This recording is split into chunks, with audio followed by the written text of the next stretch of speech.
લોકો જૂતે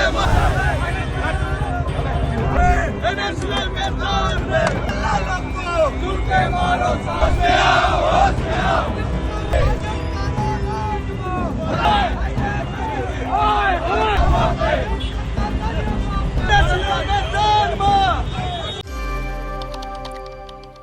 બંગાળ દુષ્કર્મ કેસમાં મમતા બેનર્જી પાસે રાજીનામું માંગનાર ગુજરાતના મુખ્યમંત્રી ભૂપેન્દ્ર પટેલ પાસે હવે એનએસયુઆઈના કાર્યકર્તાઓ રાજીનામું માંગી રહ્યા છે। એનએસયુઆઈના કાર્યકર્તાઓએ હંગામો મચાવ્યો, હલ્લાબોલ કર્યો અને વિરોધ પ્રદર્શન કર્યું। જે દાહોદમાં દુષ્કર્મની ઘટના બની તેને લઈને ગુજરાતના મુખ્યમંત્રી રાજીનામું આપે તેવું એનએસયુઆઈના કાર્યકર્તાઓ કહી રહ્યા છે। નમસ્કાર, હું અમરીન અને તમે જોઈ રહ્યા છો નિર્ભય ન્યૂઝ।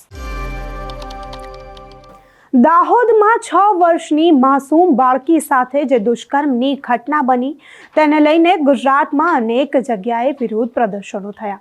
ત્યારે એનએસયુઆઈના કાર્યકર્તાઓ રોડ રસ્તા પર ઉતરી આવ્યા અને તેમણે સરકારનો ઉગ્રપણે વિરોધ કર્યો। અહીંયા હર્ષ સંઘવી અને મુખ્યમંત્રી ભૂપેન્દ્ર પટેલ રાજીનામું આપે તેવી માંગણી પણ એનએસયુઆઈના કાર્યકર્તાઓએ કરી। એનએસયુઆઈના કાર્યકર્તાઓએ અમદાવાદ ખાતે વિરોધ પ્રદર્શન કરી રેલી યોજી અને ખૂબ જ હલ્લાબોલ કરી વિરોધ પ્રદર્શન કર્યું। પોલીસ દ્વારા તેમની અટકાયત પણ કરવામાં આવી। ત્યારે એનએસયુઆઈના કાર્યકર્તાએ જે છે તે ભાજપ પર ભારે રોષ વ્યક્ત કર્યો। ત્યારે સાંભળીએ કે એનએસયુઆઈના કાર્યકર્તાઓ ભાજપનો ઉગ્રપણે વિરોધ કરતા શું કહી રહ્યા છે।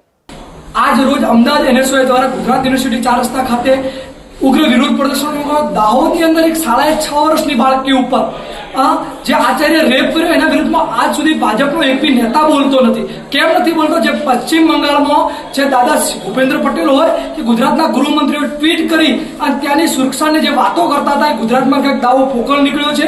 કેમ ગુજરાતના કોઈ ભાજપના મંત્રી કે સીએમ બોલતા નથી? કેમ નથી બોલતા કે ક્યાંક ને આરએસએસ, વીએચપી ને ભાજપના મિનિસ્ટરો સાથે એ આરોપીના ફોટા છે એટલે બોલતા નથી? ભાજપ ક્યાંક ને ક્યાંક આરોપીઓને બચાવવા માટે પ્રયત્ન કરી છે। આજે એનએસયુઆઈ રસ્તા પર ઉતરીને જ્યારે વિરોધ કરવા નીકળ્યું છે ત્યારે પોલીસના બળ પ્રયોગ દ્વારા એનએસયુઆઈના કાર્યકર્તાઓની અટકાયત કરવામાં આવે છે। શું આ ગાંધીના ગુજરાતમાં કોઈનો વિરોધ કરવાનો પણ અધિકાર નથી? જો અધિકાર નથી તો ગુજરાતમાં તાનાશાહી છે આવું ચોખ્ખા શબ્દોમાં આપણે કહી શકીએ। આ આરોપીને તાત્કાલિક ધોરણે ફાંસીની સજા થાય, ફાસ્ટ ટ્રેક કોર્ટમાં કેસ ચાલે એવી મારી માંગ છે। જો આ માંગ સ્વીકારવા નહીં આવે તો એનએસયુઆઈ આજે રસ્તા ઉપર ઉતર્યું છે, કાલે ગાંધીનગર સુધી પ્રોગ્રામો કરવા છે તો પણ એનએસયુઆઈ કરશે। તો દાહોદ દુષ્કર્મ કેસમાં અહીંયા પણ ભાજપ સાથે કંઈક ને કંઈક રીતે કનેક્શન જોડાયેલું છે। ત્યારે આ દુષ્કર્મ કેસના આરોપી આચાર્ય આરએસએસ સાથે પણ જોડાયેલા છે અને ભાજપ સંઘ સાથે પણ જોડાયેલા છે। ત્યારે એનએસયુઆઈના કાર્યકર્તાઓ જે છે તે ભાજપનો પણ વિરોધ કરી રહ્યા છે અને કહી રહ્યા છે જે પણ અહીં બળાત્કાર અને દુષ્કર્મની ઘટનાઓ બને છે ત્યાં ભાજપનું કનેક્શન હોય જ છે।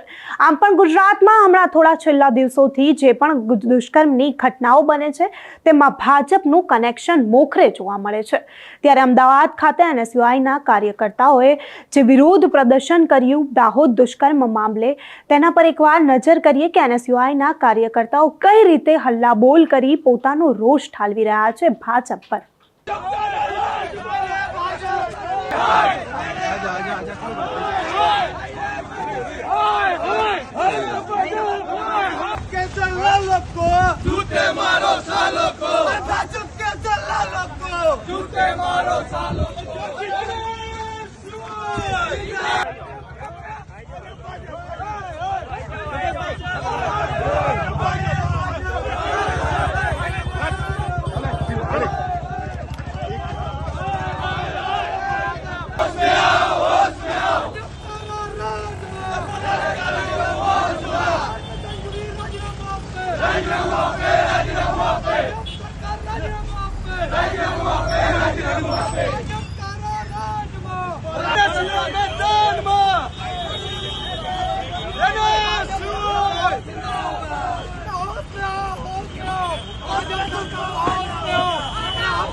मैदान में महिलाओं के सम्मान में एनएसयूआई मैदान में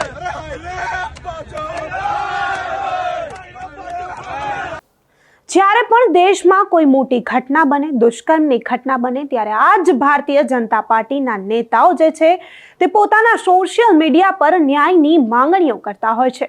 પોસ્ટ મૂકે છે સહાનુભૂતિ મેળવવા, પરંતુ જ્યારે દાહોદનો આ કિસ્સો બને છે ત્યારે ભારતીય જનતા પાર્ટીના નેતાઓ એકાએક જ ગાયબ થઈ જાય છે. કોઈ પણ નેતાઓ દેખાતા નથી. ત્યારે આ નેતાઓ જે છે તે કંઈક ખોવાઈ ગયા હોય તેવું લાગી રહ્યું છે. આ આરોપી જે છે દુષ્કર્મ કેસમાં તે પણ ભારતીય જનતા પાર્ટી સાથે કનેક્શન ધરાવે છે. આમ પણ ગુજરાતમાં અત્યારે છેલ્લા દિવસોથી જે પણ દુષ્કર્મના કેસો થાય છે તેમાં ભાજપનું કનેક્શન હોય જ છે. ત્યારે અમદાવાદમાં એનએસયુઆઈના કાર્યકર્તાઓએ જે જબરદસ્ત હલ્લાબોલ મચાવ્યો, જે વિરોધ પ્રદર્શન કર્યું અને મુખ્યમંત્રી અને હર્ષ સંઘવીનું જે રાજીનામું માંગ્યું, તેના વિશે તમારું શું માનવું છે? શું ખરેખર હર્ષ સંઘવી અને ગુજરાતના મુખ્યમંત્રી રાજીનામું આપશે? કારણ કે જ્યારે બંગાળમાં આ ઘટના બની હતી ત્યારે આપણા મુખ્યમંત્રી ભૂપેન્દ્ર પટેલ રાજીનામું માંગી રહ્યા હતા મમતા બેનર્જી પાસે. ત્યારે શું ગુજરાતમાં આ ઘટના બની છે ત્યારે આપણા મુખ્યમંત્રી રાજીનામું આપશે?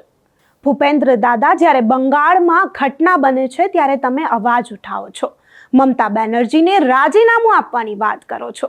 જ્યારે તમારા ગુજરાતમાં ઘટના બને છે, આ બાળકી માસૂમ છે, માત્ર 6 વર્ષની છે, ત્યારે તમે વાત કરતા પણ અચકાઓ છો. ત્યારે ભૂપેન્દ્ર દાદા શું રાજીનામું આપશે ખરા? એનએસયુઆઈએ જે માંગણી કરી છે તે ભૂપેન્દ્ર દાદા જે છે તે પોતાની નજર દોડાવશે ખરા? તમને શું લાગે છે? અમને કમેન્ટ કરી ચોક્કસથી જણાવજો.